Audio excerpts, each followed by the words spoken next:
আসল সত্য হলো আপনার উদ্দেশ্যে বলা প্রতিটা কথার আবেগ দিয়ে প্রতিক্রিয়া দেখাতে গেলে আপনার কষ্টের কোনো শেষই থাকবে না।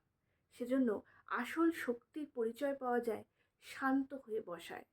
আসল সত্য হলো কিছু সময় সমস্ত কিছুর প্রতিক্রিয়া দেখাতে নেই। কিছু কিছু বিষয় যুক্তি সহকারে পর্যবেক্ষণ করার দরকার।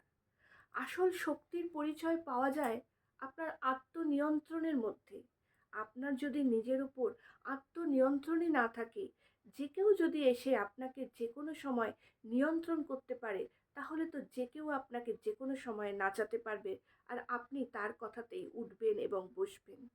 সেজন্য বিভিন্ন কথায় সবসময় রিয়াকশান দেখিয়ে নয়, কিছু সময় কিছু কথা চলে যেতে দিন, শান্ত হয়ে বসুন।